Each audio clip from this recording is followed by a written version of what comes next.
一座令人闻风丧胆的监狱，里边关押的竟都是颜值超高的妹子，不仅校花哭着请你抓她进监狱，甚至冷面人妻都主动穿上囚服，甘愿做你的舔狗，只因这是一个丧尸横行的世界，拥有安全的庇护所和吃不完的食物。此刻，我看着系统赠送的1万坤坤币，思考着该兑换什么东西。目前只有1万块，花光了可是有生命危险的。1级狱长办公室还可以解锁手枪和子弹。商城中售卖的所有武器，对狱长均不收下。我心中一喜，连忙花了50坤坤币拿下。这玩意在末世初期可是利器，拿出来谁不得掂量掂量？下一步啊，就是招收女囚了，先将女子监狱管吃管住的金字招牌打出去。熟悉末世小说情节的他，自然而然想到了绿泡泡。手头上的群只有学校的，整个天海市职业技术学院超过1万人，女学生5000人，85分以上的，怎么也得有几百吧。丧尸爆发了，老子不用担心实习的事了。兄弟们，谁和我一起出去砍丧尸，看他们脑袋里有没有晶核？好兄弟一起升级。有没有哪个小仙女愿意来我们男生宿舍419？我们护你周全，你给我们陪伴。末世毕竟刚来，这些屌丝大多还沉浸在兴奋之中。再等等吧，等到他们真正意识到末世的残酷时，再发广告。检测到有陌生人靠近监狱，宿主是否安装大门监控摄像头？5坤坤币一个。毕竟安全第一，我直接选择安装。很快，画面被接通，门外有一群人，看到其中2个女人的长相，我心中一动。我磊的骚刚，第一批囚犯这不就来了吗？留人吗？真奇怪，没听说这有个吉米女子监狱啊。监不监狱的放一边，咱们先进去躲躲。我闻言微微一笑，打开小门。有事吗？为首一个60多岁的大妈将半个身子探了起来。小兔崽子，赶紧让开，我们要进来躲躲。我见状，直接一巴掌扇了过去。这是私人领地，滚出去！哎呦，打人了，有人打人了，报警！我要报警！把那玩意招来，咱都活不了。大妈闻言赶紧闭嘴。不行，你打人了，赔钱！吉米点燃一根棒棒糖，淡定地站在门内。看来丧尸们的听觉不太好，这么叫唤都没引来一只。我淡定地站在门内，环视了一圈面前之人。姓名秦诗音，年龄30，初恋一人，其婚燕尔，颜值88分，符合要求。姓名曾佳柔，年龄26，初恋一人，被前男友抛弃，颜值85分，符合要求。果然这俩是符合要求的，看来系统的审美和我一样。就在这时，一个大爷走过来。年轻人，我不知道你是什么人，但现在外面出现了咬人的怪物，你必须让我们进去。别聋了吗？我刚才说了，这是私人领地，凭什么让你们进来？老弟，你看这样行不行？现在外面太危险了，你让我们先进去躲躲，等警察来了，咱们再说别的事好不好？行，不过这里是女子监狱，男人可不能进来。女人嘛，只有他们俩才能进。哎，这个现在是非常时期，如果你不让进，那就别怪我们不客气了。好吧，那你就别客气了。吉米面带玩味地看着对方，眼镜男则死死盯着吉米。大家都进来。可话还没说完，却见一把冰冷的手枪顶在他的脑门上。你再动一下试试。望着黑洞洞的枪口，眼镜男顿在原地，冷汗直冒。他不敢赌这把手枪的真假。秦诗音走过来，拉了拉他的衣角，意思很明显，别强出头。没想到这一拉，反倒激起了眼镜男的怒火，让他想起了刚才吉米那猥琐的眼神。老子不信你敢开枪，更不信这是真枪。给你个机会，跪下道歉，我可以不杀你。吉米说着，还吹了吹枪口上并不存在的硝烟。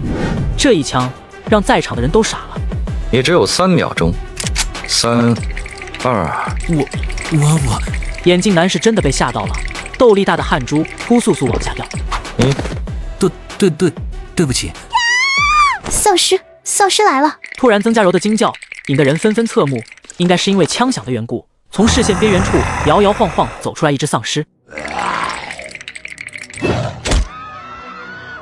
让我进去，让我进去！吉米手里的枪响了，这一枪下去，场面极度混乱。老公，快回车上去！秦诗音的反应很快，趁着这个时间，赶紧拉着眼镜男躲进了一辆大巴车。见状，我眼睛一眯，到手的女人可不能直接飞了，直接开枪打到了4个轮胎。枪声引来了更多的丧尸。此刻门前只剩曾佳柔，你进不进来？曾佳柔膀胱彻底失守。关键时刻，吉米连开3枪将丧尸打倒，同时也验证了丧尸的另一个特点，只能打头。此时的曾佳柔早已吓傻了，一回头见到拿着手枪的吉米，不顾一切地冲了过去。让我进去，我要进监狱。吉米嘴角微挑，伸手一拉，便将曾佳柔拽进了大院。不要过来！不要咬我！吉米没去管他，而是举起手枪，练起枪法来，顺便帮助一下那些被咬到的可怜人。美女，我这里很安全，你要不要进来？可以让我老公一起进去吗？哎，再见。老子是女子监狱狱长，不是巴黎圣母院院长。透过门缝，他看到一群丧尸已经将大巴车围住。你早晚会求着我进来。别过来！行了，你已经进入监狱，安全了。这里真的安全吗？放心，绝对安全。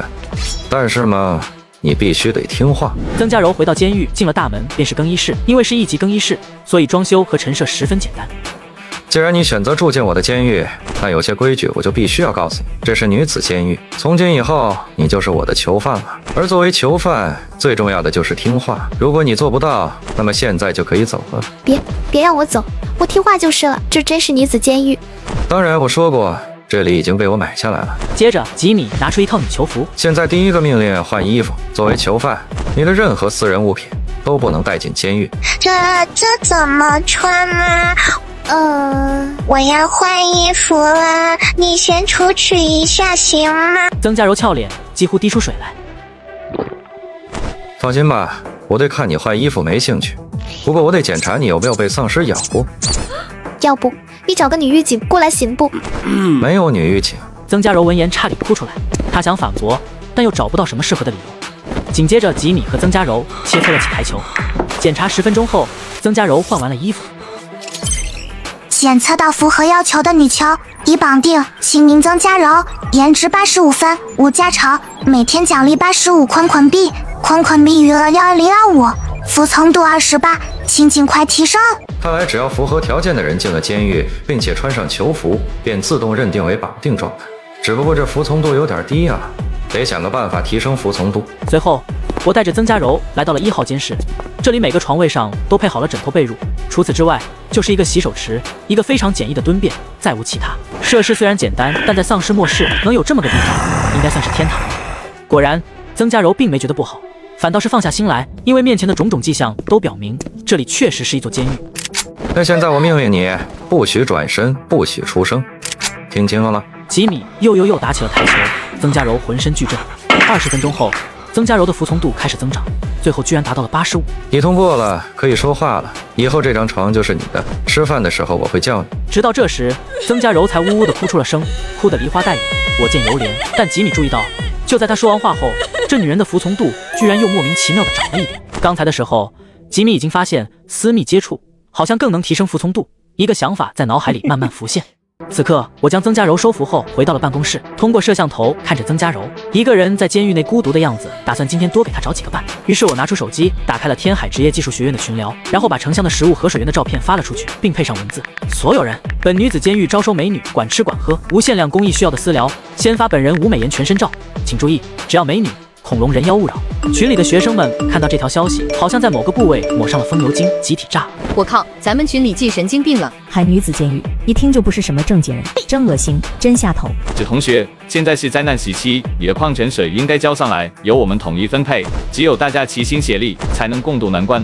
老公，我挺你，他的水肯定来路不正，必须没收。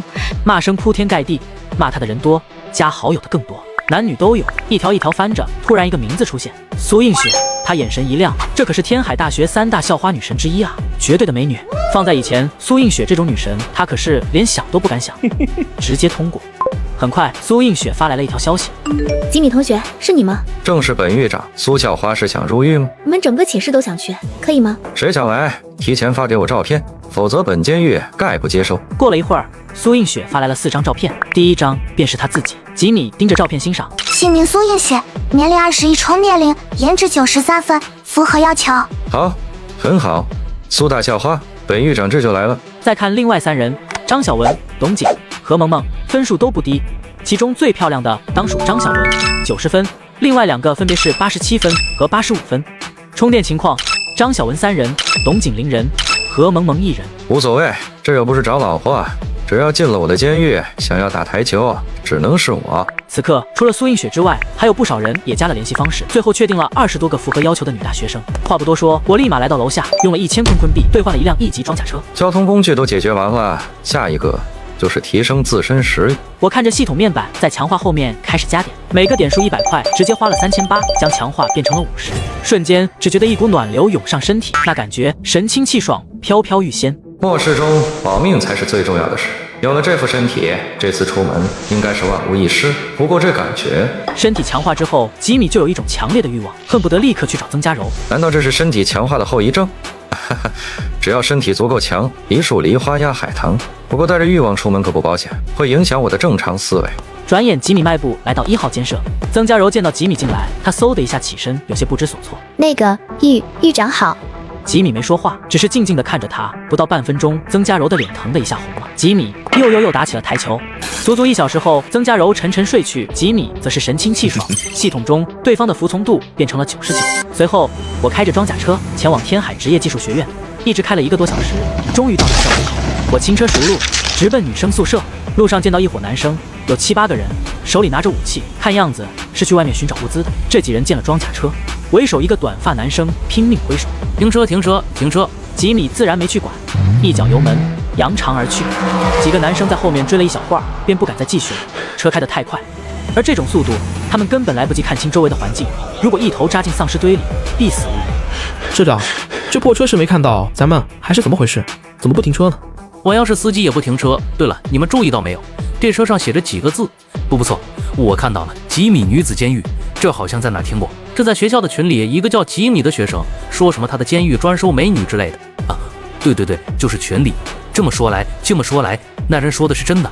他有监狱，还有水和食物。我靠，咱们要是能去那个监狱，全系女人岂不是没死了？市长，你说吧，咱们该怎么办？从这到女生宿舍楼和去超市的距离差不多，我看咱们别去超市了，直接去找车，怎么样？同意。只同意。一行人换了个方向，凭着感觉远远地跟上了囚车。另一边，我一脚刹车，停在了女生宿舍3号楼的正门口。我透过车窗看到宿舍楼门口门外围着一群丧尸，我拿起手枪一顿点射，不一会，全部丧尸倒地。这时，听到动静的2楼传来声音：“是官方的救援队吗？”这是吉米女子监狱的囚车，我只能带20人。先来的先上车，还有丑八怪就别来了，浪费时间。你看我行吗？我抬头朝上看去，姓名陆双双，年龄19岁，同年龄人，未经人事，颜值86分，符合要求。下来吧，千万别搞得太大动静，会把丧尸都招来。陆双双生听了，赶忙动了起来，不一会儿便从楼梯上下来。楼道里虽然有丧尸，但数量不多，只要不靠近他们，还是可以出来的。陆双双刚开始的动作小心翼翼，生怕搞出什么动静惊动了丧尸。可当看到门口停着的装甲车把后门打开的时候，他激动了，不顾一切地往前冲过去。就在这时，楼道出现了一只丧尸，似乎是被声音所吸引，扭过头来朝陆双双望去。丧尸的动作很慢，蹲下，数发子弹，丧尸倒地，但迷雾中却又走出几只。没办法，陆双双的嗓子太尖了。别过来，救我！吉米，哦不，吉哥，救救我！陆双双继续喊着，吉米则是一枪接一枪。很快，陆双双的身后就堆起了一个小尸山。这是她在学校里的第1个女囚，必须要打造一种人设。跟着我吉米，就能保证你们的安全。别趴着了，上车吧。陆双双早就被吓傻了，浑身抖得厉害。直到吉米喊第3遍的时候，她才敢睁眼，看了看身后的尸体。我站不起来，吉哥，你能下来扶我吗？不能，你可以爬过来。陆双双点头，一点朝着装甲车爬去。费了好大劲，陆双双这才爬上了车。吉米看着对方干裂的嘴唇，扔过去一瓶矿泉水。喝吧，管够。陆双双眼睛亮了，再也顾不得其他，拿起这瓶矿泉水，咕嘟咕嘟地喝了起来。自从红雾爆发后，自来水管里的水全都变成了暗红色，根本没法喝。那个，吉哥，你还有水吗？闻言，我又掏出一瓶水弹，并没递过去。给你长相最漂亮的朋友打电话，让他们都陪你进监狱，这瓶水就给你。好的。其实来之前，他已经和舍友们说好了，只要这个监狱能保证安全，他就会第一时间通知。你们都下来吧，吉哥这里特别安全，还有水喝。给谁打电话呢？有照片吗？长得不漂亮我可不要。陆双双闻言，小脸有些发红，但还是打开了朋友圈，递到吉米面前。这是他们的照片。吉米笑眯眯地接过手机，这是一张合照，就在宿舍里，一共4个人，除了陆双双之外，还有2个长得也挺漂亮，一个86，一个85，但最后一个看着最右边那个160斤起步，满脸白粉的肉装坦克，他苦笑一声。姓名刘媛媛，年龄19，同年6人，3个前男友，3个现男友，颜值55分，不符合要求。癞蛤蟆青蛙，长得丑你玩得欢。吉米默默向6名勇士致敬。那个刘媛媛就别来了，浪费时间。那个吉哥，这都是一个宿舍的，这不太好吧？您的监狱要是能住下，是不是也把他一起带着？住不下，要想带上他也可以，把你的位置让出来。圆圆，你就不用下来了。没多久，门口出现了3个女人，正是陆双双的3个室友。那个叫刘媛媛的一个人比2个人都宽，完完全全是180斤的肉装坦克。见到陆双双手里的矿泉水，不约而同眼睛一亮，紧接着一起朝大巴车跑来。那个刘媛媛原本在3人最后，这时却一个箭步窜到了最前面。水，我要喝水。就在他刚要迈步上车的时候，一把冰冷的手枪指向了他。下去，吉米监狱不欢迎您。为什么？因为监狱门太小了，你进不去。凭什么？凭什么他们都能上车，就我不行？就算监狱是你的，那你也不能不让我住。你信不信？再往前走一步，我让你看到自己的太太。你。吉米一连点了18个，把所有漂亮的都叫走了，总人数已经超过20。凭什么不点我？要是不让我上车，我就把丧尸招来，到时候谁都走不了。你想找死啊？那谁能管得了？刘媛媛愣在原地，她不过是想用这办法吓唬一下吉米。真把丧尸招来，先死的肯定是自己。喏，奖励你的。他必须要让所有人都知道，吉米女子监狱赏罚分明。陆双双帮他叫来了2个美女，就给奖励。同学，这奖励怎么得？给你长得最漂亮的朋友发的消息，让他们过来。哦，那个大哥，我的朋友过来了，就给水喝吗？这是个90分的女生，名叫沈清歌，是车上女生中最漂亮的。这个沈清歌还是很有开发价值的，不过就是充电人数有点多，3个无所谓了，又不是找老婆。先不要发，车上坐不下了，等把你们送到监狱，我再来一趟。哥哥，可是人家太渴了。要不您先给我一瓶水，你放心，我认识好多美女。吉米回头看着近在眼前的小脸，伸手摸了一下。沈清歌不但没躲，反倒向前贴去。既然你这么渴，那就拿去喝吧。谢谢哥哥。有了这个先例，立刻有其他反应快的女生也过来了，哥哥哥哥的叫个不停。只要是愿意讨好自己的，吉米一律奖励。期间，吉米给苏映雪发了条消息：1分钟后开车，过时不候。很快1分钟过去了，看了看楼梯口，苏映雪的身影还没出现。就在这时，通过余光，他突然发现了几条身影。吉米双目一眯，是之前拦他车的几个男生，而且手里还拿着武器，很明显是跟踪过来的，鬼鬼祟祟，一看就没怀好。那几个小子再过来就是死。几人听后不但没有停下，反而加快了速度，几乎是一瞬间，吉米立马做出决定，杀意警百。没有拖泥带水，吉米清空了弹夹。社长，救我！短发男哪敢停留，一脚踹开对方的身体，掉头便跑冲进了红雾中。吉米目光冷冽，又对着那个逃跑的身影，却并没有击中他。吉米没有去追，穷寇莫追的道理他懂。救救我，求你了！就你，我倒是可以帮帮你。说着，吉米朝着杀马特的脑袋扣动了扳机，帮他结束了痛苦。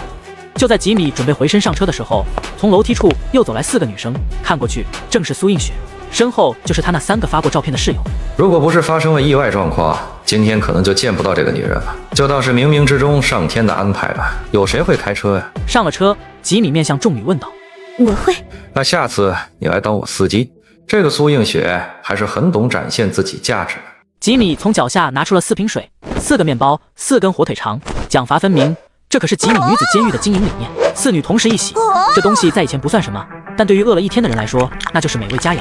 沈清歌自从苏映雪和张小文上车后，就有些敌意，此刻见他们又得到奖励，敌意更浓。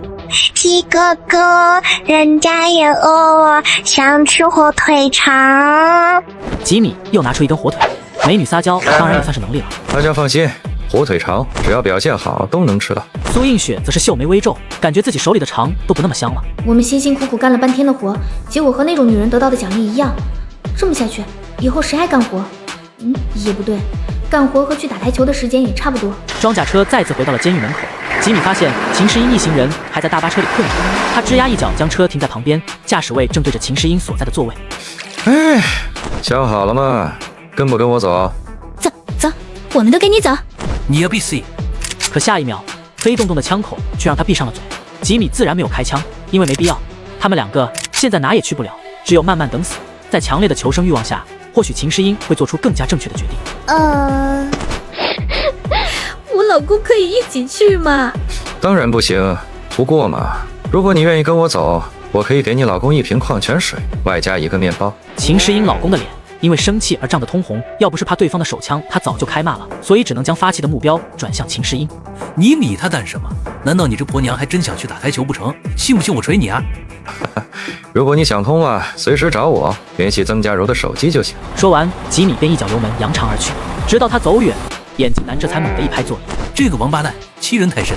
我告诉你，你还别以为我对付不了那个小逼崽子。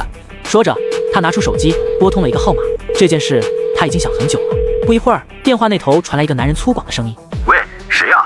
勇哥，是我啊，小阮。小阮？你 ABC 的哪来的小阮？勇哥，就是上次和你打台球的那个。哦，我知道了，就是老婆长得很漂亮，好像叫什么什么音的那个，对吧？”阮坤的脸色有些尴尬，干咳了一声：“是，她叫秦时英，我是她老公，给您打电话是想告诉您的消息。”坐在一旁的秦时英听到这通电话，诧异地看向阮坤。老公你……另一边，吉米带着他们来到更衣室，和曾家柔的待遇一样，第一件事就是换衣服。进了更衣室，吉米还是老样子，必须确定女生们身上没有伤口。女生当然是抗拒的，不配合的现在就出去。沈清哥听到吉米的话后一咬牙，第一个脱下了外套，紧接着就是陆双双。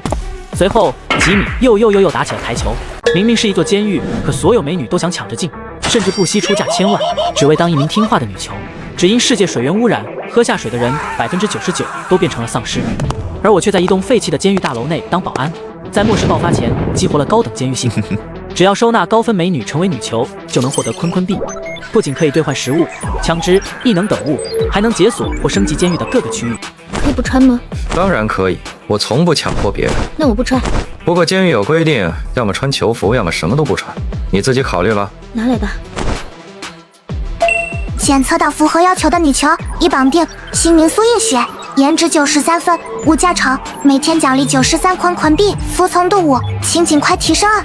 你 ABC 的，这个女人还挺难驯服。检测到符合要求的女囚已绑定，姓名沈清歌，颜值90，物价成，每天奖励90坤坤币，服从度65，请继续提升。26个大漂亮，一共收获了2265块，现在的余额到了6630。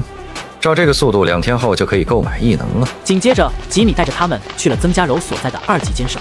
曾家柔正躺在沙发上看手机，听到动静，赶紧起身，刚要到门口去迎接，却猛然发现吉米不是一个人，后面还跟了20多个美女。看到曾家柔手里攥着一台屏幕已经碎了，却舍不得换的手机，吉米也是有些心疼，二话不说就掏出在转转上买的一台2手的13 Pro Max。这个送连年，很贵吧？哪买的？不贵，最近我发现转转的2手屏多13 Pro Max 只要2500多，比新款16 Pro 便宜了3000多。关键现在新款升级不大，半价买2手才更划算。这么便宜，靠谱吗？当然，转转是知名2手大平台，手机都经过多轮标准化严格质检，比一般的2手更靠谱。上面的笔记本也很不错，买靠谱2手，我只推荐转转。真不错啊，我现在就上转转看看去。虽然吉米送了曾家柔礼物，但是他还是感觉委屈万分。两人在半天前刚刚打过台球，我都那样了，你怎么还能这样对我？服从度-10。与此同时，吉米的脑袋里收到了对方的服从度下降的提示，这是心有不满啊！看到里面还住着人，女生们有点诧异，同时打量起曾家柔。现在这里有一群女学生和一个少妇，物以稀为贵，很明显，这个少妇好像更占便宜，所以很快，女生们的目光中出现了敌意。曾家柔自然感觉到了，她有些愣神地望着这些女大学生们，心里计算着自己的优势与不足。嘉柔啊，给新来的狱友们介绍一下环境吧。吉米的声音让女人们回过神来。曾家柔将腰板挺直。嘉柔，吉米叫我嘉柔了。我毕竟是第一个女囚，虽然没有年龄优势，但有其他方面的优势啊。嗨嗨，大家请看，这就是咱们吉米女子监狱的2级监舍。吉米微笑着看着他们的反应，等到全都介绍完了，他才开口道：好了，大家都看完了。不过这里属于2级监舍，要想住到这儿，必须要经过我的同意才行。下面我带你们去你们应该住的地方，1级监舍可能会与这里有些许的差别。不过大家放心，只要肯努力，2级监舍不是梦。女生们面面相觑，只有曾家柔知道吉米说的是什么意思。她心底有些激动，吉米并没有让这些比自己年轻的女孩享受同样的待遇，而是让她们去了条件更为简陋的监舍。这说明什么？说明这个男人心里是有她的。曾家柔，服从度加10，达到99点。这边心里刚一变化，那边吉米就收到了提示。他摸摸下巴，虽然不太明白曾家柔的服从度为什么会突然增加，或许可以试试把这个小妞的好感度提升到100。嘉柔，你也跟着一起过来了。到达1级监舍后，沈清歌张着嘴巴，他几乎不敢相信自己的眼睛。1级监舍的环境和2级比起来，简直是天壤之别。这里是1级监舍，我们不想住在这。可以啊，不过要先去我的办公室政审才行。政审通过，你们就可以去2级监舍，甚至是3级、4级更好的监舍。大家露出疑惑的表情，但心里其实已经懂了。鸡哥哥，我想政审，直接找我的秘书就行。吉米说着，指了指曾家柔。曾家柔突然听到自己变成了秘书，心里感觉甜丝丝的。服从度+1，达到100，款款比起初奖励翻倍。检测到曾家柔服从度已超过90，符合秘书绑定要求，是否绑定？绑定。已绑定。狱长秘书曾家柔，年龄26，服从度要0，每日提供款款币数量187强化8，异能无权限请狱长亲自选定。很快，吉米将这些女囚安排在了2个房间，又给曾家柔发了笔和本子，便离开了。随后，沈清歌走到曾家柔面前：“甄姐姐，政审是在你这里报名吗？你要报名吗？我给你登记上。你叫什么？沈清歌。”有人开了头，其他女生自然也放开了。很快，一群女生把曾家柔围了起来。姐，给我也写上呗。姐，给我也写上呗。姐，给我也写上呗。吉米明明是我的男人，为什么我还要帮他做这种事？这样吧，我现在就上去汇报，你们等我通知。曾家柔没有耽误时间，先去自己的房间洗了个热水澡，然后就急匆匆的上楼。作为秘书，他的电梯权限可以直达狱长办公室门口。那个，我是叫你狱长呢，还是叫你的名字？刚一进门，曾家柔便红着脸问道：“这就看你怎么定位了。如果是秘书的话，那就叫我狱长；如果是其他方面的话，就叫我吉米。”吉米，我现在想叫你吉米。你 ABC 的还想榨干我？我50点的强化度，岂是你说榨干就能榨干呢？气氛愈发火热，随后2人又打起了台球。1个小时后，还有这么多女人排队，你看着办吧。吉米拿出系统买的平板电脑。刚才你表现很好，这是奖励你的这个平板电脑，可以用这玩意儿帮我管理。曾家柔见到后高兴极了，这无疑是对他身份的一种认可。他想过，沈清歌那些女人用不了多久就会和自己住到一起，有了这些，自己就依然领先于他们。他贴上去，重重地吻了吉米一口。谢谢你，我去给你叫人。不一会儿，沈清歌便被曾家柔带上楼。到了现在，他根本不用废话，愿意上来的都是早就做好心理准备的，来了就直奔主题。1个小时过去，吉米神清气爽地躺在沙发上。随着曾家柔和沈清歌的分值上涨，每天奖励的坤坤币也有所提升。照这个速度，明天就可以觉醒异能了。吉米怀着对美好未来的期盼渐渐入睡，但他并不知道，就在距离他15公里外的强盛集团总部大楼，一辆路虎带着5辆面包车正朝他驶来。加装了防护网和保险杠的黑色路虎在浓雾弥漫之中缓缓出发，一脚油门将门口围堵的丧尸撞倒压碎，硬生生碾压出了一条血路。勇哥到了。光头勇拿出对讲机开始部署。不一会儿，车门打开，每辆车上都下来了一群大汉，他们每人手里一把削尖的铁管，用白布紧紧地缠绕在手上，十分默契地散开，以路虎为中心点。勇哥，这里丧尸并不多，都被吸引到那去了。光头勇嘿嘿一笑，他知道车里不只有阮坤，还有一个叫秦诗音的美女，那可是幻想了几个月的打台球对象。去，把那小子先弄出来。小弟答应一声，然后带着5、6个人去了。他们原本就是强盛集团的打手，又有经验，很快就将车边围着的10几只丧尸干掉。阮坤在车里乐得手舞足蹈，看见没？强盛集团的人来救我了，肯定还带了吃的。勇哥，我在这呢，来救我！秦诗音的心沉到谷底，他原本认为外面环境恶劣，强盛集团的人不会来，没想到真来了。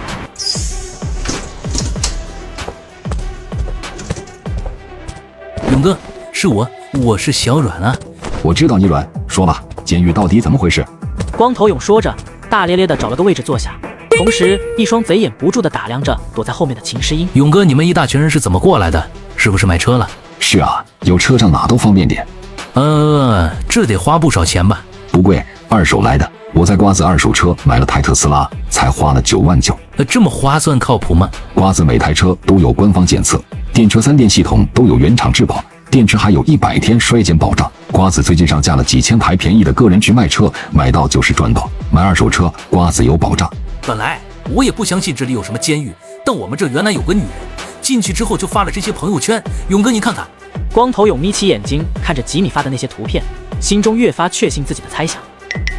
黄毛带着咱们的弟兄，让阮老弟带路，进去看看。一个满头黄发的青年嘿嘿笑着答应了一声。阮坤一听，差点哭了。勇哥，您就别让我进去了吧，我在外面等着就行。放你 ABC 的屁！消息是你提供的，谁知道有没有猫腻？你们都得进去。至于我吗？哈哈哈，在这保护这位美女。勇哥，您在这歇着，我这就去。阿公，你……老婆，你在这等着，我帮勇哥把那小子干掉，就回来接你。说完，逃也似的下车了。很快，车上就剩下光头勇和秦诗英2个人。黄毛，小心点。放心吧，勇哥，留下5个人保护勇哥，其他人跟我走。此时的吉米正在睡觉，忽然系统的警报声在他脑子里响起。检测到有陌生人靠近监狱，检测到有陌生人靠近监狱。吉米一下惊醒过来，第一时间拿出手枪，紧紧盯着门口的监控图像。仅看一眼，他就知道对方是有预谋的，因为门口至少有10几号，个个手里都拿着武器，为首的那个黄毛甚至还带着枪，一股巨大的危机感油然而生。很快，门口的摄像头被砸烂。检测到有陌生人进入院墙，这帮人知道了监狱的位置，一个也不能留。吉米边走边打开系统，在建筑栏里的大门中，东南西北4面墙各买了10个摄像头，又在监狱楼外侧安装了20个，整个院子的情况一览无余。他没有开灯，那样只会暴露自己，将手枪上膛。吉米悄悄走到窗前，按照显示，最少有5、6个人会从这里过来。来了。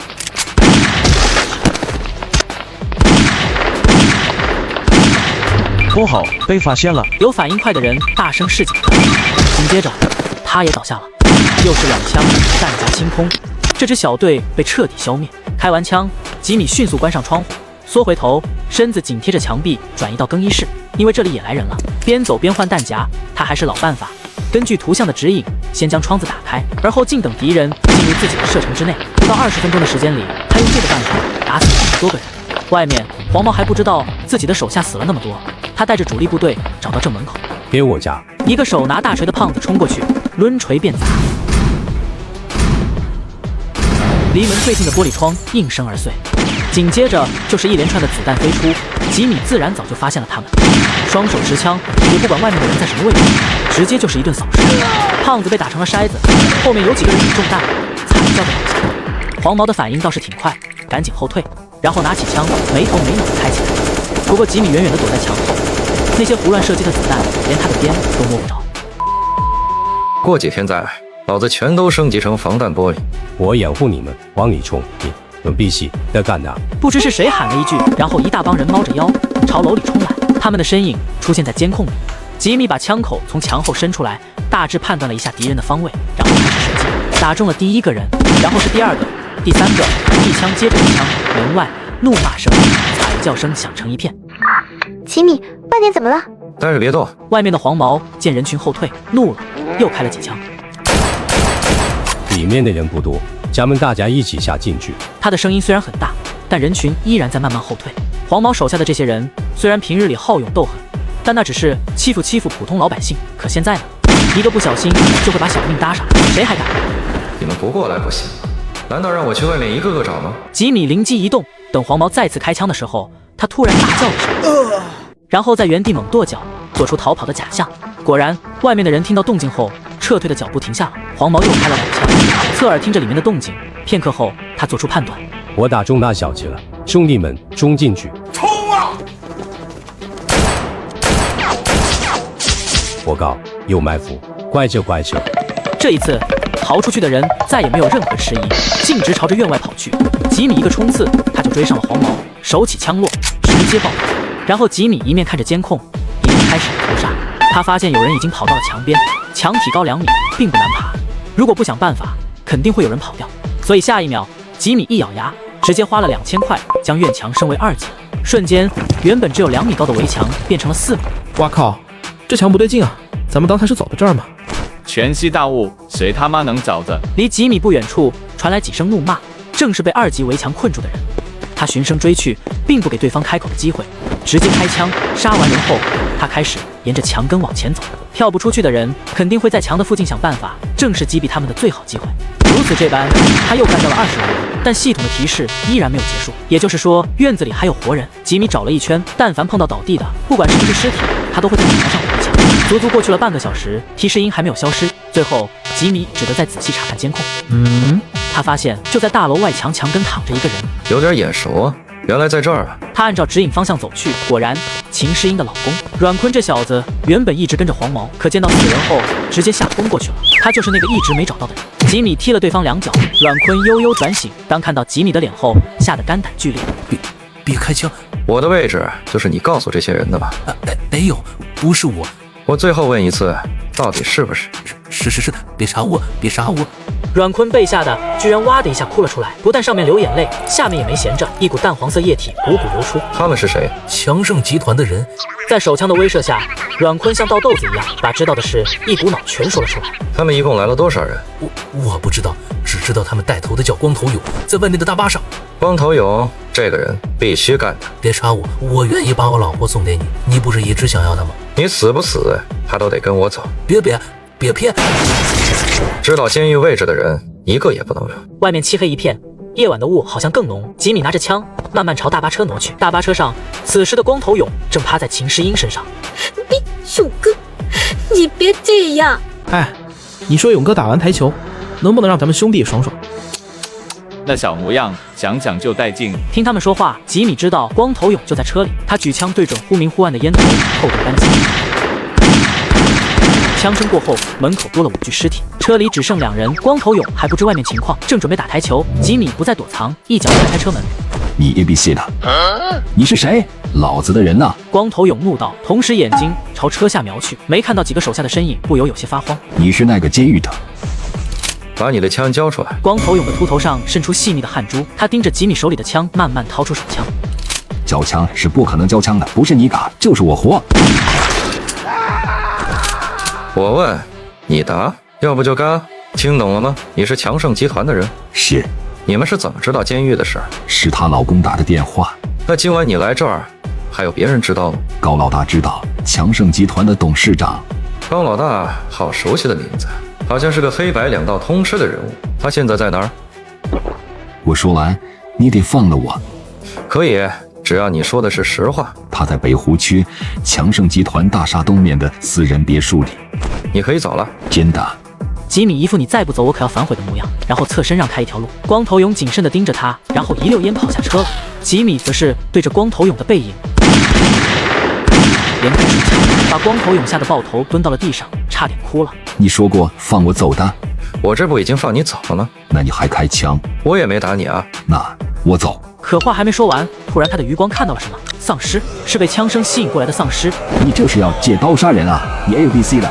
本来只要你求我，可以给你个痛快，但你骂人，所以现在我改主意哦。光头勇已经倒在血泊中，打也只是早晚的问题。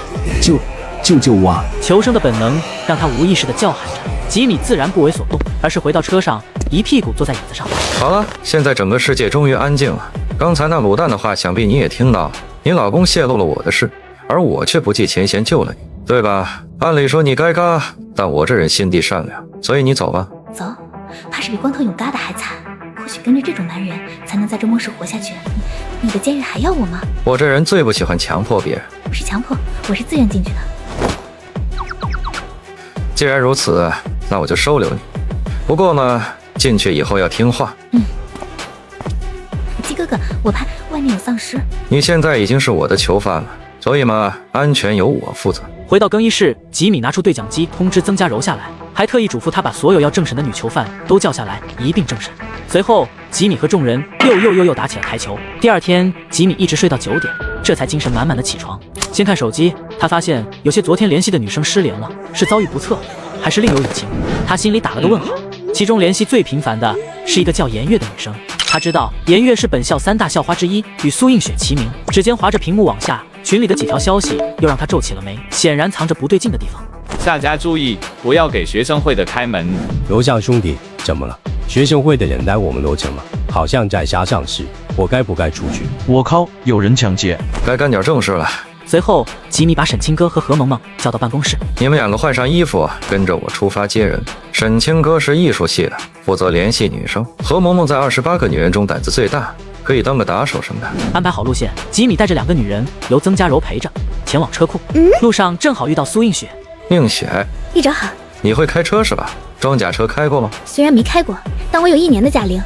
老司机都说我有悟性，你要是信得过，我现在就开2圈给你看看。那以后你来开车，别的活就不用干了。苏映雪差点蹦起来，同时也对吉米嗤之以鼻。本姑娘不现身，你不还是照样老老实实的来讨好我？什么狱长，骨子里就是个见到美女就甜的屌丝。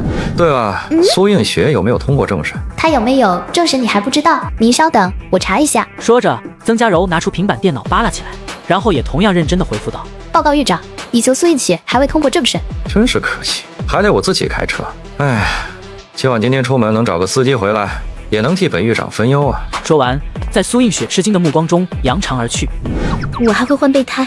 何萌萌已经学会了。汽车开出一会儿，吉米有个新的发现，今天外面丧尸的反应速度好像比昨天快了一些，危险距离也长了一些。之前只有离近丧尸1米内，他们才会做出反应，但今天不同，这个距离大概变成了2米。难道说这些丧尸会进化？吉米皱眉猜测着，油门加重。丧尸进化，浓雾升级，这末世恐怕会一天比一天难熬，要抓紧了。鸡哥，有2个同学和我说，他们的室友被人抓走了，我觉得学校里可能不太安全。半路上，沈清歌对吉米说道，这是他经过近1小时的联络后得出的结论。哦，看来秩序已经乱了，没有法律的约束，拳头就是道理，提升实力迫在眉睫。不管是对付丧尸还是人类。很快，吉米来到天海职业技术学院门口，刚一靠近门口，他就发现了不对劲，门口和昨天不一样，5、6辆小车横着停成一排，拦住大门。他不由眉头一皱，感觉自己好像掉进了什么陷阱。此时的学校门卫室里，10几个人正在讨论着。来了，来了，来了！趴在窗前的门卫老头突然喊道，打断了众人的讨论。大家按计划行事。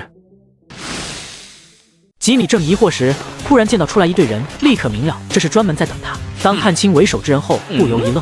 此人名叫王霸，正是今天群里讨论的学生会主席。王霸人如其名，极其霸道。有一次查寝，一大帮人像黑社会一样闯进寝室，见到吉米床铺上有一条白酱，嗤之以鼻，然后就给没收了。嫌我棒棒糖不好啊，你倒是别奶。到现在，吉米都记得对方临走时说的那句话，以后记清楚我们几个的脸。我们来了就是查寝了，明白吗？所以吉米记得特别牢。见王霸专门等着自己，吉米隐隐有一种预感，因为这小子是颜悦的男朋友，全校师生无人不知。也就是说，一直和自己联系的颜悦其实是王霸。看来对方是早有准备啊。王霸叼着棒棒糖，迈着随意的步伐走向囚车，朝着车窗里的吉米勾勾手。你就是吉米吧？过来一下。你是小王吗？有事吗？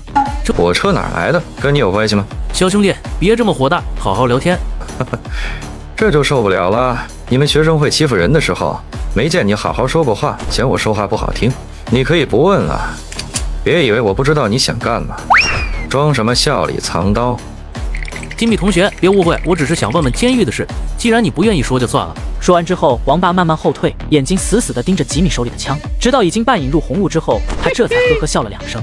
如果我猜的不错，你的子弹应该不会太多吧？王霸说完之后，整个人踪迹不见。吉米将车重新启动，准备直接撞过去，可下一秒他停下了，因为细看之下才发现汽车正前方的地面上有很多钉子。原来这才是王霸的打算，让自己的汽车爆胎，然后上来抢车。正门口走不了，那我就撞墙进去。刚退后几米，吉米就在后视镜中看到了一条若隐若现的人影。不好，车后面也被人扔了钉子。就在这时，5、6个不明物体从4面8方飞过来，闹钟、小音响、收音机、手机，无一例外都是能出声的东西。各种声音立刻吸引来大量丧尸，直挺挺地走向汽车，将囚车团团围住。这回吉米彻底明白了，原来是在这儿等着老子呢，怪不得王霸刚才会说那句话。但是这种小手段能留得住我吗？这时沈清歌和何萌萌有些害怕，尤其是沈清歌，他一下扎到吉米怀里。议长，咱们被包围了。放心，除了我，没人能伤害得了你们。沈清歌一愣，总觉得这话里有话，然后他就趴在吉米耳边嗲嗲地说了一句：やめたい。你们想这个办法用了不少心思吧？可有用吗？自从上次被人砸了轮胎后，吉米一直有将车升级的想法。囚车和监舍的价格一样，升为2级需要2000块，3级则是3000块，以此类推。吉米一狠心，点击升级，会不会有防爆轮胎一类的功能出现？他期待着。监测到囚车内除宿主外，还有其他人存在，无法升级。什么？无法升级。我之前无论是购买还是升级建筑，都是在无人的情况下操作的，这应该是系统的铁律吧？看来这个办法行不通。想不想拿手枪？不是，我说的是真手枪，是这个。他之所以不怕，那是因为系统早就说过，售出的任何武器对宿主均不生效。是给我的吗？何萌萌愣住了，他认为这是吉米最为倚仗的东西，不可能给别人。狱长不会把枪给我的，这一定是试探，要谨慎对待。你到底要不要打？这是狱长的东西，我可不敢。没什么不敢的，开2枪就会了。何萌萌有些有发傻，这枪里有子弹吗？他尝试着拿起枪，对着外面扣动扳机。切，是没子弹的空枪，你不就是想看看我会不会把枪口对准你吗？太不相信人了吧？这枪上有保险，得把它打开。吉米打开保险，瞄准下方丧尸的脑袋，一枪毙命。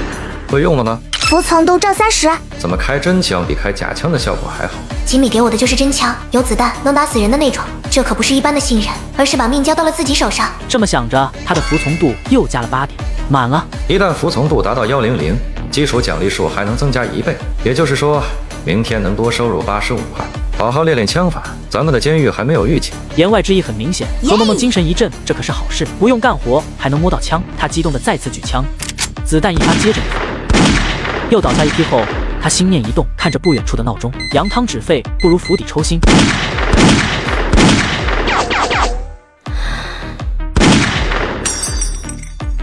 闹钟声戛然而止，四周又恢复了平静。外面是3圈尸体。何萌萌完成工作，把枪递还给吉米。你先拿着吧，一会儿还有用得着的地方。那你用什么？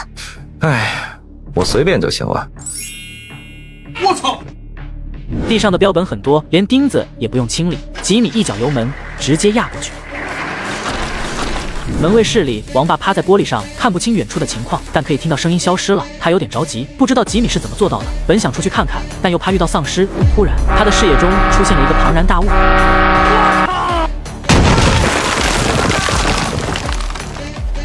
坑！你们怎么都跑了？哥几个赶紧上啊！看着队友们都跑了，王爸也手忙脚乱地朝门口跑去。吉米拿着黄金 AK 开始射击。最后多说一句，买2手车，瓜子有保障。你负责门口，一个也别放跑。全球末日爆发，我开着没有大灯的装甲车，到处收集车头灯耀眼的美女，却不料遭遇学生会埋伏，一场紧张刺激的对抗就此展开。嘎人，我不行。他胆大丧尸，敢搬标本，但嘎人不行，所以好几个人跑掉了，包括王爸。等吉米反应过来时，他们已经跑进雾中。看来自己忽略了何萌萌心理层面的问题，毕竟嘎人和嘎丧尸是不同的。吉米继续扫射着，不管是什么人，统统杀掉。大哥，饶命啊！大哥，我给你钱。大哥，我不想死。大哥，我是女的，还没有充过电。是了。吉米停止扫射，看着前方抱头蹲着的人，还戴着一个头盔。如果不说自己是女的，或许就一枪打死了。他选择性的放过这个女人。屋子里剩下的8个人死了7个，就剩那女的了。把你的头盔摘了。吉米手里的 AK 并没放下，只要这人不符合要求，那就直接开枪。在这里的都有份参与偷袭。头盔摘下，露出一张俊俏的瓜子脸，吉米一眼就认了出来。这不是和我联系的大美女颜月吗？小王八的女朋友。姓名颜月，年龄22岁，颜值93分，依然充电，综合评分93分，符合要求。别开枪，我没想害你。吉米盯着那个零充电，一脸疑惑。这颜月和王爸最少也2年了吧？怎么还是零充电？穿成这样都这么漂亮，这要是穿上囚服，那还不？你知道我是谁吗？知道你是吉米，但他们偷袭你的事与我无关。无关？你的绿泡泡上发的那些照片，难道不需要你配合吗？可那是王爸逼我的。别说的那么无辜，把我嘎了，你难道不会享受胜利的果实？这确实，他的心底抱有这种想法，隐隐的希望王爸成功。所以嘛，你也有罪。别开枪！热流擦过颜月的脸，打在他后面男的脑袋上。这是个装死的人，因为刚才他偷偷的睁了一下眼。我只说你有罪，没说要嘎你呢。这是干嘛？赎罪就行了。好，我有罪，我赎罪。这里不是说话的地方，上车吧。颜月都不知道自己迈的哪条腿，颤抖着上了车。他刚一离开，吉米便开始了补刀，每具尸体的脑袋上都来一枪，这是他的习惯。沈随慢，沈清哥没理他，何萌萌也故意把腰间的手枪露出来。说说吧，王爸为什么要偷袭我？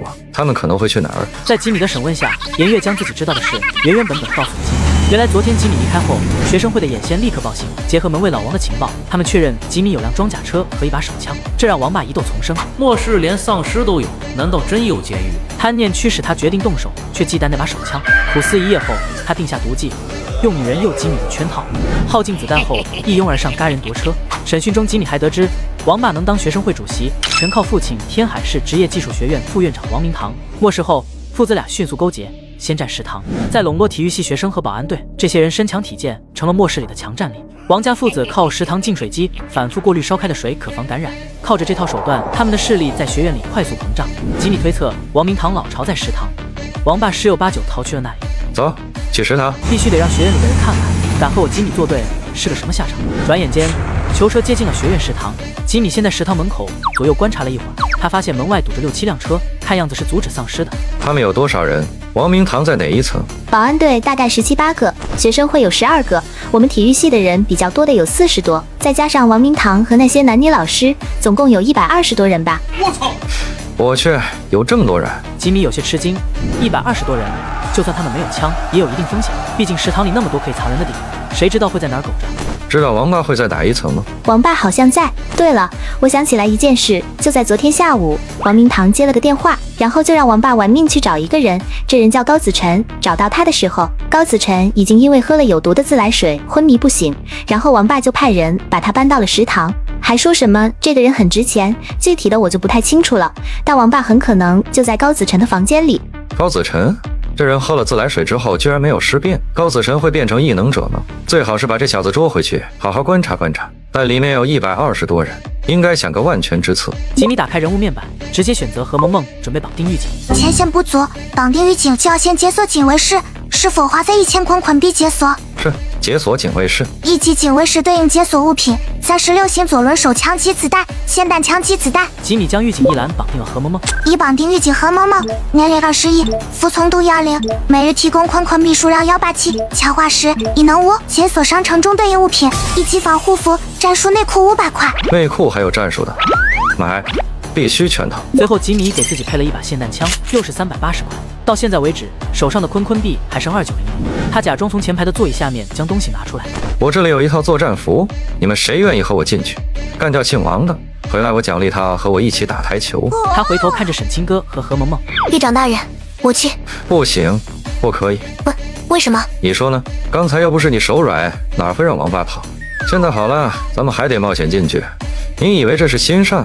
我告诉你，这样做只会害死更多的人。何萌萌低头不语，吉米也没催他，只是静静的等着。过了一会儿，何萌萌忽然抬头，眼神里满是坚定。狱长，我请求再给一次机会，放心，这次我绝不会再手软。其实他是眼下唯一的人选，当然，嘎人的这道坎可不是一言两语就能说通的，必须得慢慢来。那我就再信你一次，记着，如果你失误，害死的可不是你自己，还有我。我懂了。当然了，咱们也不需要滥干无辜。我的目标就2个，一是王家父子，这俩人必须得死；二是那个叫高子晨的，我对他很感兴趣，明白了吗？ Yes sir。重复一遍，干掉为非作歹的王家父子，带走高子晨，谁阻拦就开枪。何萌萌换上了作战服，作战服上有明显的标志，前面写着吉米女子监狱，颇有点飒爽英姿的感觉。这把 AK 你先拿着吧。 AK 都给我了，那你用什么？哎，我随便就行了。随后，吉米将手枪外加一部对讲机递给沈清哥。你的任务是看守囚车，只要有人靠近，可以第一时间开枪。有什么特殊情况，就用这部对讲机联系。记住啊，无论是谁，都不许上车，明白了吗？ Yes sir， 狱长请放心。其实吉米并不太放心，他很怀疑沈清哥是不是真的敢开枪，但现在也只能这样了。回去要好好挖掘一批有潜力的人才，争取下次再出来，带着一支可以战斗的队伍。言月，这是个不确定因素，吉米根本不跟他废话，花10块坤币买了一个手铐，锁上，外面的能见度依然在10米左右。二人慢慢走向门口，与此同时，4楼的一处房间里，快搬着人从后门走。说话的正是王明堂。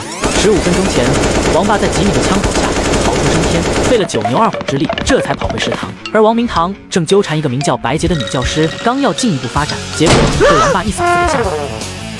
你 ADC 的大惊小怪干什么？爸爸不好了，那个叫吉米的小子太难对付，把我带去的人都杀了。什么？他手里有多少子弹。王明堂原以为龙国枪支管制极严，吉米一个普通大学生，就算侥幸有枪，子弹也肯定少。本想耗光对方子弹，可儿子带回的消息让他心头一沉。吉米仔竟然可以射杀上百丧尸，十几人如此挥霍子弹，只能说明他弹药充足，而自己这边只有砍刀铁管。如果吉米拿着枪过来，我们只有等死得分。快给高老大打电话，问问他的人什么时候过来。王明堂自言自语着，然后拿出手机。爷爷，您孙子给您来电话了。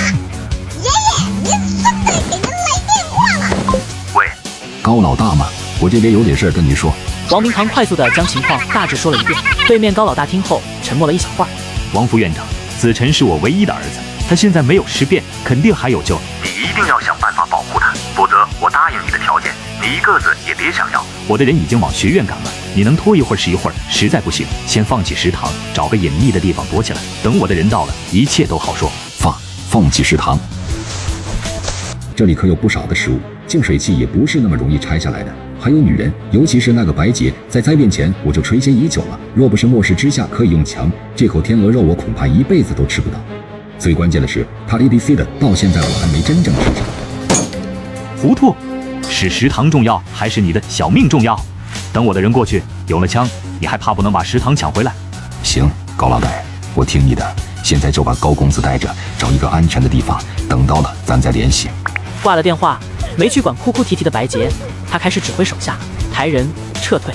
他此时身边有6个人，除了儿子王霸之外，还有4个王霸的铁哥们，另外还有保安队长史大力。大力，你带着他们几个抬上高公子，咱们从后门出去。姑父，要不要把净水机拆下来，再拿点吃的？史大力一听要走，有些不舍。来不及了，现在就走，等高老大的人来了，咱们再杀回来。就在这时，突然外面有喊话声音。所有人听着，我们是吉米女子监狱的狱警，王明堂、王霸父子2人残害学生，罪孽深重，恶贯满盈。现在决定执行死刑，立即执行。他们的同伙听好啊，有阻拦者，一律同罪；有活捉此2人者，奖励面包10个。音量已经被调到了最大，整个食堂都听得清清楚楚。吉米的动作好快啊，而且也太毒了吧！活捉自己还有奖励，这不是要手下出卖自己吗？这小子也太他妈嚣张了！姑父，你等着，我去宰了他！史大力说着就要冲出去。别，大力，现在不是冲动的时候，等到高老大的人来了，咱们有了枪再来找他。你们放心，他说的食物抢来了我都给你们，再每人发2个女大学生。史大力舔舔嘴唇，女大学生4个字听得他血气上涌。快，搬着人从后门走楼梯。抬着高子晨，再加上走的是楼梯，所以一行人动作很慢。另一边，吉米把喊话器塞到门框上，与何萌萌并肩而行。食堂里的红雾虽然少了一些，但能见度最多在15米上下。没走几步，视线尽头便出现了4个男生，正举着刀朝门口这边奔袭而来。把刀放下。何萌萌其实并不想伤害这些人，所以喊出的声音特别大。他希望对方听到后可以乖乖的投降，可是事与愿违，他一喊，令这帮男生找到了目标，吼叫着就冲了过来。他一枪打在一个男生腿上。再过来就开枪了。那些人不退反进，尽量走着 S 型路线往前冲，就连大腿中弹的男生也将手里的砍刀砸了过来。砍刀迎面飞来，何萌萌有点发傻，甚至都忘记躲避。关键时刻，吉米突然伸手将刀被稳稳抓住。你不杀他们，他们就会杀你。吉米当然可以开枪把这些人击毙，但他并没有那么做。他要锻炼何萌萌，让他成为自己的一把刀，也可以是刀鞘。望着近在眼前的刀尖，何萌萌大叫一声。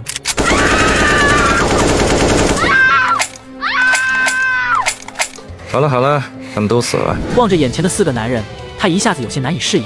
前2天还是同学，转眼就变成了刀枪相见的仇人。可吉米的那句话在他耳边萦绕：你不杀他们，你不杀他们就会杀你，他们就会杀你。何萌萌的眼神慢慢变得坚毅起来。你还好吧？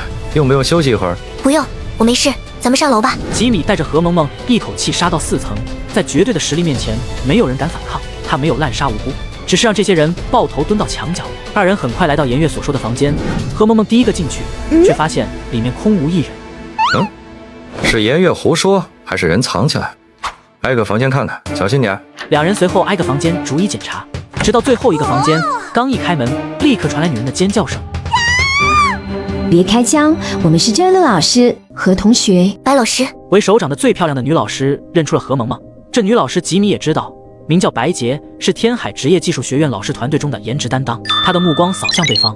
姓名白洁，年龄28，充电灵人，守身如玉，颜值91分，符合要求。何同学，你怎么这副打扮？天哪，还有枪，这是真枪吗？老师们七嘴八舌，其中一个年纪最小的盯着何萌萌胸前的文字。奇米女子监狱这个地方听说过，这2天在群里传得沸沸扬扬。何萌萌同学，你能带我们走吗？这是我们吉米女子监狱的狱长，各位老师如果想入狱，可以问及狱长。入狱这个词好别扭啊。他们抬头看着吉米，很普通的一个男生，也就是高点、帅点，跟各位粉丝大大比起来，自然算不得什么。老师们，你们有谁看到副院长王明堂了吗？我知道，刚才他们已经走了。王家父子带着高子晨跑了，学院这么大，恐怕一时半会儿很难找到。还有个叫高老大的人，用不了多久就会派人来。会是光头勇口中强盛集团的高老大吗？不管是与不是，看来现在都得暂时放弃寻找王家父子。各位老师，我们吉米女子监狱确实可以提供食物和水，还有一个绝对安全的住所，但是很可惜位置有限，我不能把大家全都接走，所以我只能挑一些有用的人。老师们面面相觑，不能全都带走，那可得好好表现。那个谁会做饭？我会，我也会。这4位老师先过来，其他人再等等吧。我那做饭好像也用不了这么多人。那个谁会电脑？我会，我 PPT 做的可好了，校长公开课都是我弄。一个女老师喊道。可惜她只有72分，而白洁2人依然没举手。哎呀，差点忘了，已经有人负责电脑室了。然后他又仔细看了看与白洁一起的女老师，有点印象，自己当初大一的时候，这女老师还是个学生，看样子是留校任职了。姓名刘文静，年龄24岁，充电灵人，颜值88分，符合要求。你们有谁会跳舞？众人一愣，要说你监狱需要做饭的人，需要懂电脑的人，这我们都能理解。可你要一个会跳舞的有什么用呢？吉米问完，只有刘文静一人举手，而且面带惊喜。他从小学习芭蕾和拉丁，毕业后又留校任职艺术系的舞蹈老师，没想到监狱里还需要有人跳舞。吉米顺其自然的让他站到了自己身后，然后又看向白洁，白洁脸上有些着急，很明显是想跟自己走。真笨，你就不会举个手？会不会得先跟我走？难道我这个当学生的还能吃了你不成？我记得白老师会好几门外语吧，英语、寿司语和泡菜语都会。狱长，咱不是还缺个翻译吗？吉米赞赏地看了对方一眼，然后装作恍然大悟的样子。瞧我把这事都忘了。阿锦，白老师你也过来吧。狱长，楼下有情况。怎么了？我看到我们体育系的同学了，还有一些女学生，大概20多人，都带着武器进了食堂。你知道他说的是什么人吗？应该是卢浩那帮人。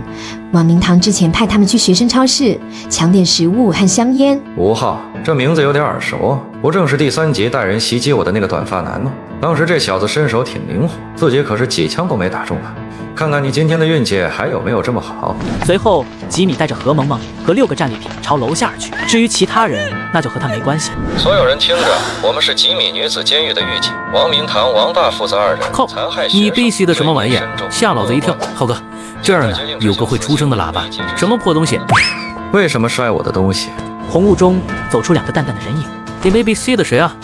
吉米，是你。真是人生何处不相逢，我倒是谁？原来是偷车贼啊！你的兄弟都死了，自己活着，多寂寞多孤单。我就做一次好人，送你去找他们，怎么样？大哥别开枪，有话好说。那天让你跑了，没关系，那是你的本事。今天我再给你一次机会，3秒，我给你3秒时间，而我呢，只开1枪。如果还是打不中，算你命大。那天我不是故意的，别杀我。你兄弟们一起上，杀了他，抢走他的枪，咱们就是老大。卢浩突然面色狰狞，可他的小弟都是普通的学生，面对手枪，谁敢出头？你以为谁的？卢浩骂完转身就跑。此时此刻，只恨爹娘少生了2条腿。你说你这人怎么就不跑快点啊？给我都痛了吧！卢浩用最后一丝力气哀求着，太疼了，生不如死。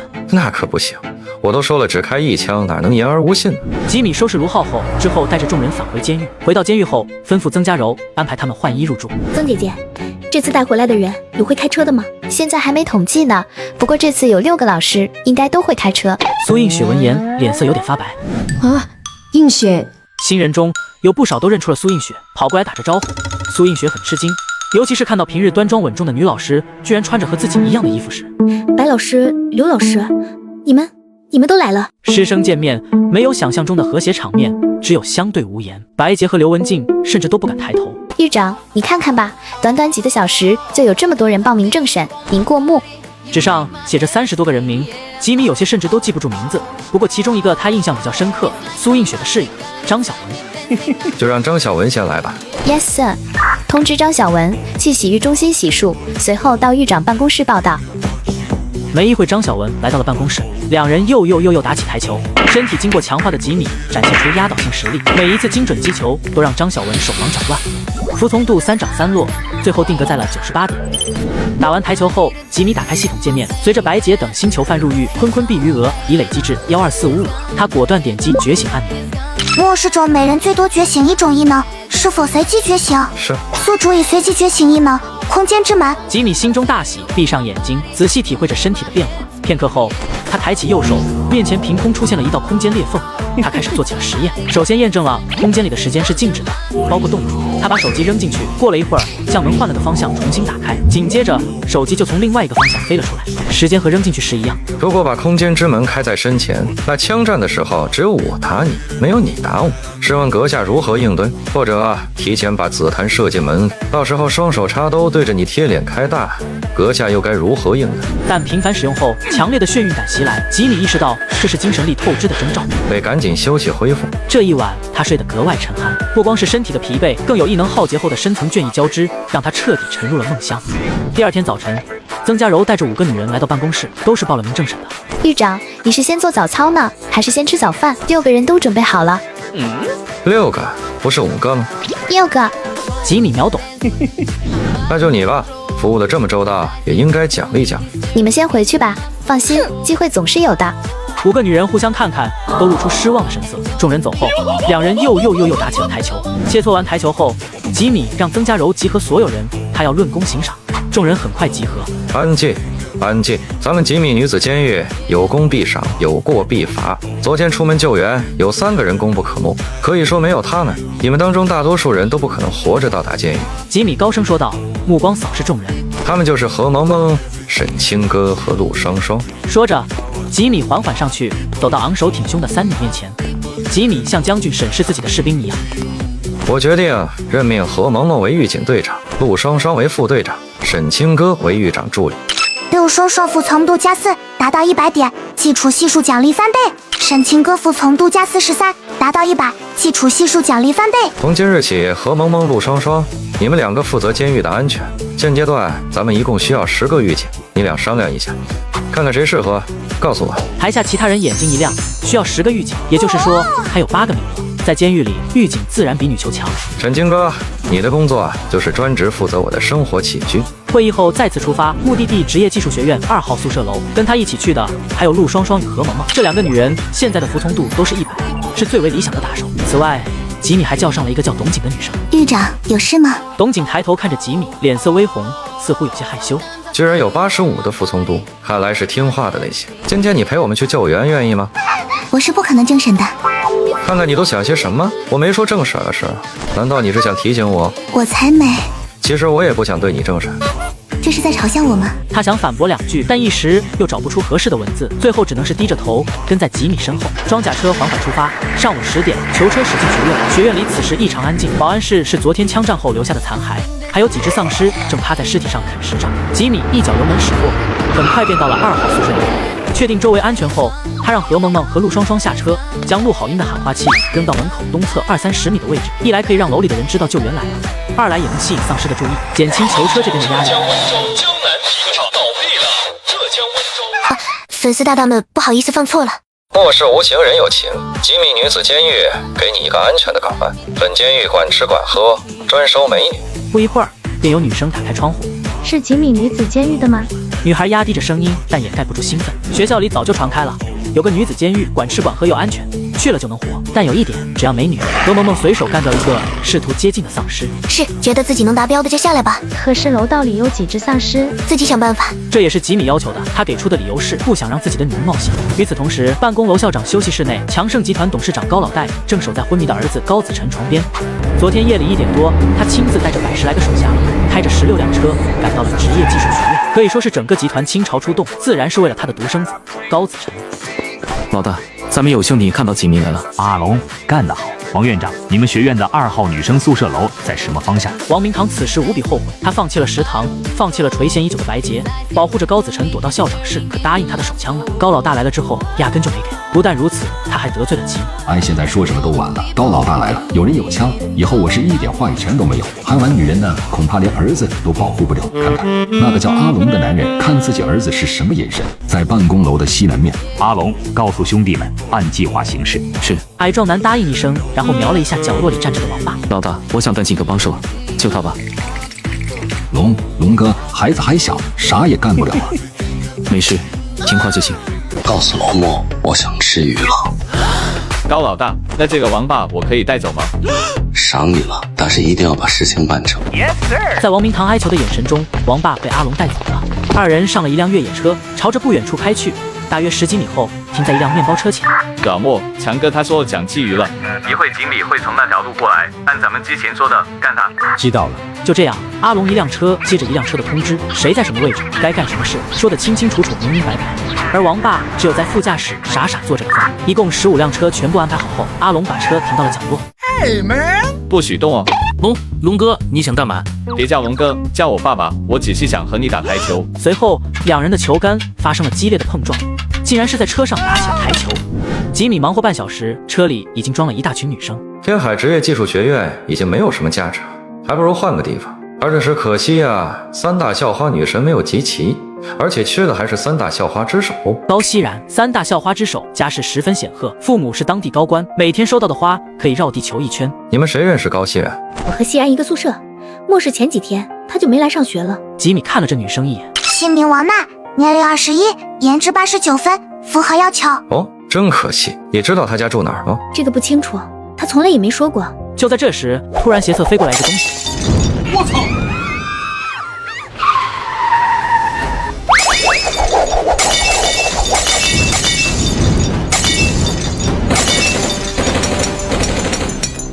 年轻人不讲武德，居然搞偷袭，看我怎么弄死你！大家不要慌，这辆车防火防弹，待在车内没有任何问题。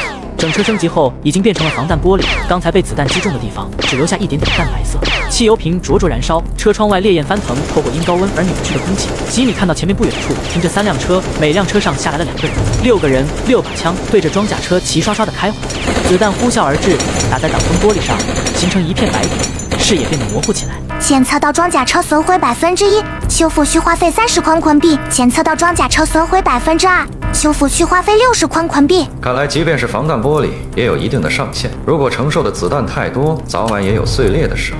还击，进攻才是最好的防御。吉米灵机一动，把黄金 AK 拿出来。此刻，吉米那个1立方米的小空间内漂浮着几十发子弹，他将空间之门开在了挡风玻璃前，紧接着意识移动，30发子弹如暴雨般倾泻而出。这种大范围攻击，对手没有任何的逃跑空间，直接被打成了马蜂窝。异能就是好用。一波未平，一波又起。这6人刚倒地，枪声又从侧面传来。还有人？如果没有防弹玻璃挡着，这一枪恐怕就打到自己了。吉米透过侧面的防弹玻璃，看见红雾中有2个拿枪的男人，正闭着一只眼睛瞄准。不等他开枪还击，装甲车左侧出现一阵轰隆隆的声音，下一秒，一个大货车的屁股出现在视野之中。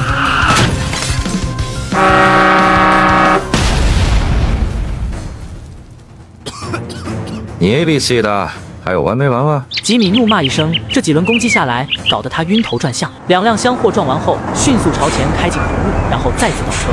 你 ABC 的，还来？但这一次，吉米有了准备，看好时机，将油门一踩到，装甲像离弦之箭一般朝前面窜了出去。那2辆货车并不知道自己的目标已经离开，依旧是最大油门。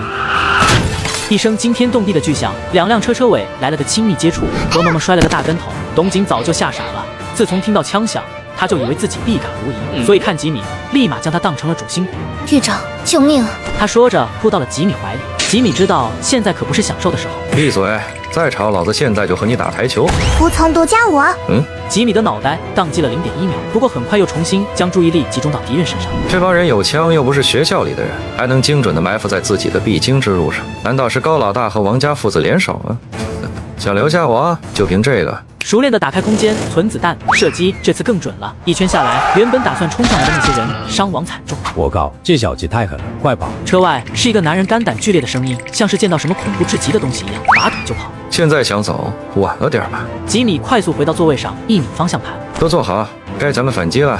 众女闻言，无不紧紧抓着座椅底部，生怕一个加速会让他们起飞。吉米说着，一脚油门撞向正前方的面包车，那小汽车被撞得高高飞起，然后头上脚下的重重落地，像个被人翻过来的王八。吉米继续第二辆、第三辆、第四辆，只要是能看到的车，他也不管有人没人，干就完了。很快，他发现了一辆红色小跑，这辆车原本的任务是扔燃烧瓶，但当发现吉米的火力实在太猛后，索性直接选择了哑火。本以为不会被发现，哪知却看见高大的装甲车朝自己撞来。吉米见跑车很矮，便加足马力，直接从对方车顶压了过去，小跑瞬间变成了铁饼。他一连干翻了30多辆，其中有人的有9辆，真解压。很快，一辆越野车出现在他的视野之中，刚要加油，却见奔驰车门突然打开，从正驾驶跑下来一个精壮男子，穿着裤衩子；从副驾驶跑下来一个年轻小伙，衣衫不整。吉米定睛看去，副驾驶下来那人有点眼熟，这不是王八？吉米见王八这副模样，有些愣神，他的大脑反应了2秒，这才打开空间之门，而这给了那矮壮男子逃跑的时间。此人似乎是练过，动作很快，在地上滚了2下，居然躲开子弹，转眼间消失在茫茫红雾之中。唉，就让你多活一会儿吧。吉米没杀王八，而是玩味的开着装甲车跟在其身后，偶尔用马达逗逗对方。王八穿着裤衩子，屁股和大腿上满是鲜血，时不时惊恐地回头，然后跑得更快。左面来了一只丧尸，他赶紧往右去，结果右面又来了一只，他只好再次往左。如此反复，后面已然跟着一大群丧尸。我尼玛！终于，他再也跑不动了，屁股上的伤口越跑越大，疼得撕心裂肺。最后，整个人索性躺到地上。来吧，杀了我吧，老子不想活了。吉米肯定不能让他就这么轻易的死掉。空间之门启动，子弹悄无声息的射出，打死了围上去的丧尸，然后对何萌萌道：“你下去把他带上来。”王八闭着眼，以为自己必死无疑，可等了半天，依然没等到那该死的疼痛感。他睁开眼，映入眼帘的是一个身穿作战服的美少女。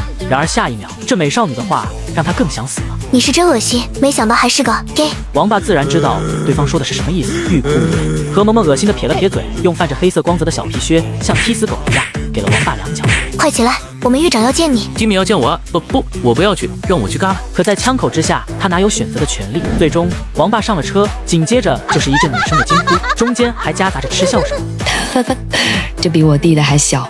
一个女生半捂着眼睛，红着脸对另外一个女生说道：“你弟怕不是小学吧？3岁。”肯定是这样子才到0的。他们当中大多都是吃过见过的，自然一眼就能看出王霸异于常人的地方。王霸听着女人们的声音，拼命捂着，满脸惊恐地看向吉米。吉米忽然懂了，为什么颜月跟了他2年，充电人数还是0。你到底想干什么？王霸，我这个人最讲理，你偷袭我想嘎我，没问题。那是你的权利，现在落到我手上，怎么处置你，是不是也是我的权利？吉米，你要是个男人，就一枪打死我！这句话听得何萌萌不干了，她抬起手一巴掌过去。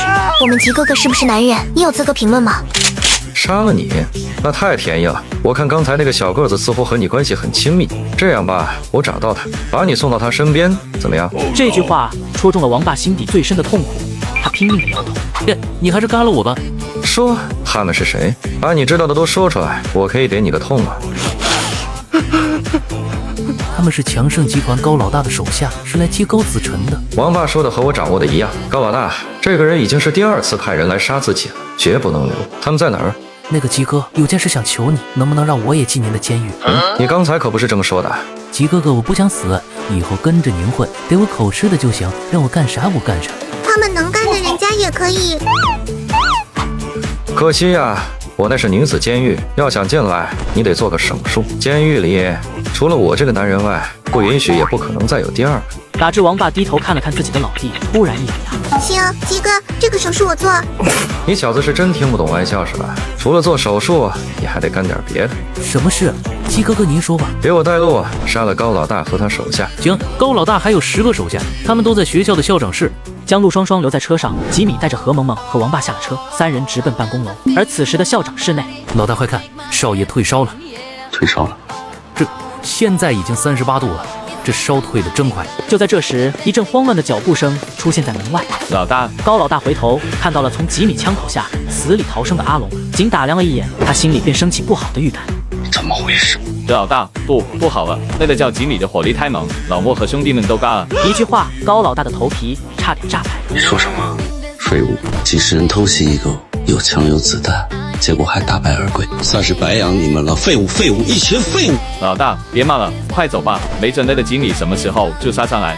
哼，快抬着子晨，咱们下楼。众人七手八脚的抬起高子晨，便要出门。王明堂见状，赶紧跑过去抓住阿龙的胳膊。龙哥，你先别走，我儿子呢？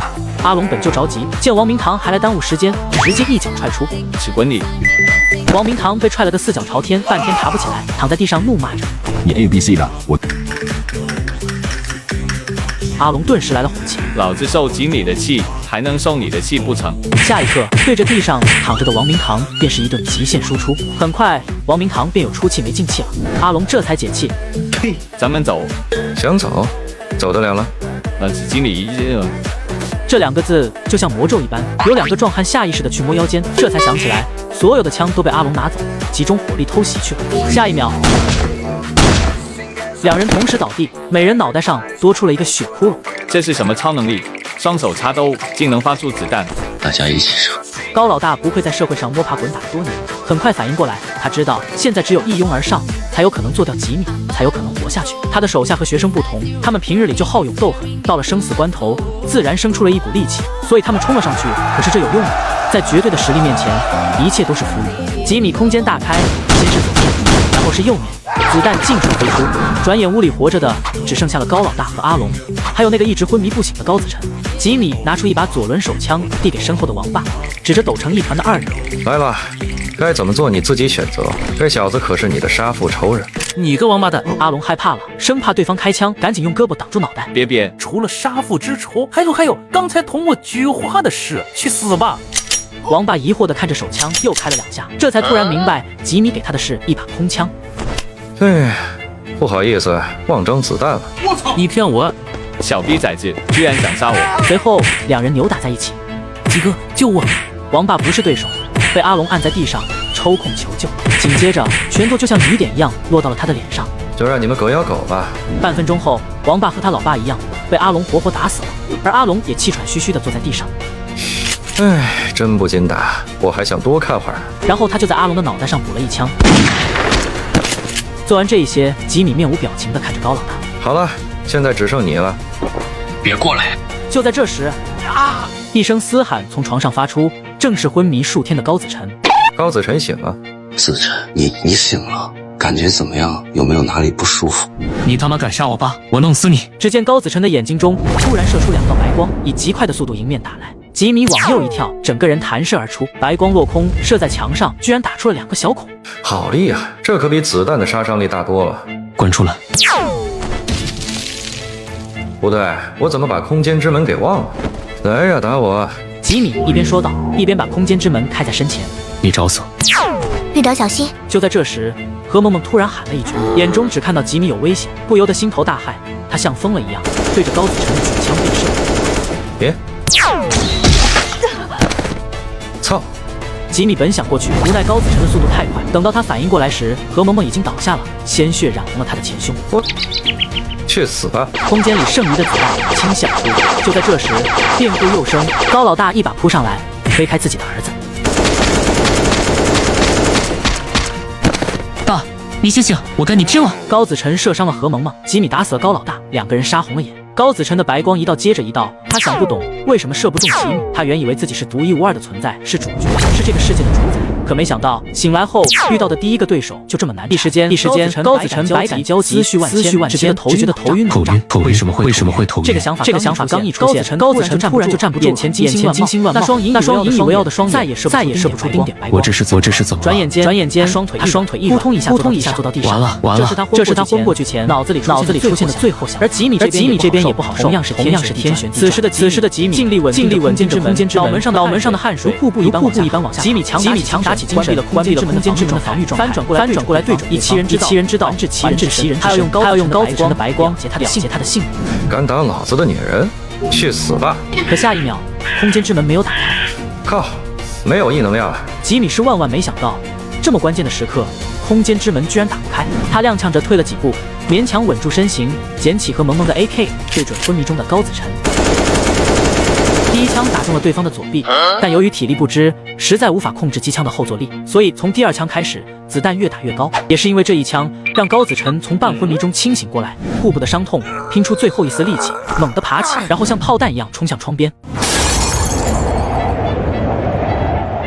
吉米想冲过去，哪怕是对着空气开几枪，可是做不到，只能眼睁睁地看着高子晨跳了下去，然后昏死过去。不知道过了多久，吉米骤然醒来，看到何萌萌身下的大片血迹，赶忙检查，还有气，只不过伤得很重，需要马上治疗。陆双双带4个人来一趟校长办公室。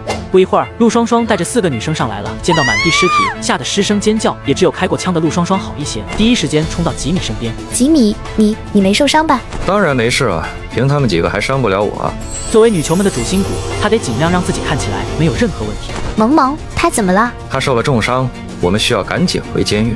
5个女人7手8脚把何萌萌放在了担架上，很快回到车上，把何萌萌平放在座位上。董景抱着她的头叫个不停，眼泪哗哗往下淌。但吉米注意到何萌萌的眉头微微皱了一下。吉米边开车边打开自己的界面，身体太虚弱了，他准备加一些强化缓解虚弱。1000块花出去，他的强化值从50变到60，这才稍稍感觉好一些。原本吉米可以加的更多，但是何萌萌受伤需要治疗，让他不得不省着点花。他打开建筑页面，找到医务室。医务室位于12层，价值1000块。已解锁医务室，对应解锁商城内物品：碘伏棉签、医用酒精、云南白药、布鲁芬头孢、板蓝根、哈莫西林。药品有了，虽然只是一些最基本的，但总比什么也没有强。